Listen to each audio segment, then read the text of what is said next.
अक्सर हम अपने बच्चों को नैतिक शिक्षा देने की बात करते हैं, पर हम ये भूल जाते हैं कि असल शिक्षा शब्दों में नहीं, हमारे कर्मों में छुपी होती है। हाय गाइस, मैं हूँ सूर्यबली और मेरे यूट्यूब चैनल कल्याण पथ में आप सबका बहुत बहुत स्वागत है, अभिनंदन है।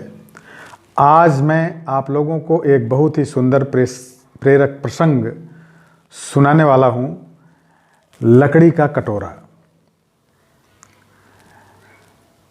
एक वृद्ध व्यक्ति अपने बहू बेटे के यहाँ शहर में रहने गया। उम्र के इस पड़ाव पर वह अत्यंत कमजोर हो चुका था। उसके हाथ कांपते थे और दिखाई भी कम देता था।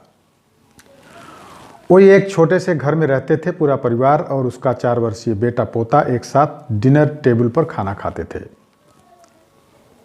लेकिन वृद्ध होने के कारण उस व्यक्ति को खाने में बड़ी दिक्कत होती थी। कभी मटर के दाने उसकी चम्मच से निकलकर फर्श पे बिखर पड़ते थे, तो कभी हाथ से दूध छलककर मेजपोश पर गिर जाता था। बहू बेटे 1-2 दिन तो ये सब सहन करते रहे, पर अब उन्हें अपने पिता की इस काम में चिढ़ होने लगी। लड़के ने कहा कि हमें इनका कुछ करना पड़ेगा। इनका मतलब पिताजी का। बहू ने भी हाँ में हाँ मिलाई और बोली, आखिर कब तक हम इनकी वजह से अपने खाने का मजाक किरकिरा करते रहेंगे, और हम इस तरह चीज़ों का नुकसान होते हुए भी नहीं देख सकते। अगले दिन जब खाने का वक्त हुआ तो बेटे ने एक पुरानी मेज को कमरे के कोने में लगा दिया। अब बूढ़े पिता को वहीं अकेले बैठकर अपना भोजन करना था।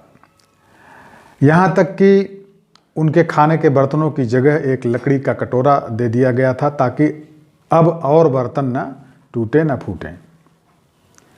बाकी लोग पहले की तरह ही आराम से बैठकर खाते, और जब कभी कभार उस बुजुर्ग की तरफ देखते तो उनकी आंखों में आंसू दिखाई देते। उन बुजुर्ग की आंखों में यह देखकर भी बहू बेटे का मन नहीं पिघलता। वो उनकी छोटी से छोटी गलती पर ढेरों बातें सुना देते थे। वहाँ बैठा बालक भी यह सब बड़े ध्यान से देखता रहता था और अपने में मस्त रहता। एक रात खाने से पहले उस छोटे बालक को उसके माता पिता ने जमीन पर बैठकर कुछ करते हुए देखा, तो पिता ने पूछा, तुम क्या बना रहे हो? बच्चे ने मासूमियत के साथ उत्तर दिया, अरे मैं तो आप लोगों के लिए एक लकड़ी का कटोरा बना रहा हूँ, ताकि जब मैं बड़ा हूँ तो आप लोग इसमें खा सकें। और वह पुनः अपने काम में लग गया। पर इस बात का उसके माता पिता पर बहुत गहरा असर हुआ। उनके मुंह से एक भी शब्द नहीं निकला और आंखों से आंसू बहने लगे। वे दोनों बिना बोले ही समझ चुके थे कि अब उन्हें क्या करना है।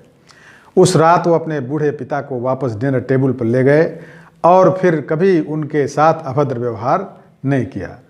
दोस्तों, हम अक्सर अपने बच्चों को नैतिक शिक्षा देने की बात करते हैं, पर हम ये भूल जाते हैं कि असल शिक्षा शब्दों में नहीं, हमारे कर्म में छुपी होती है।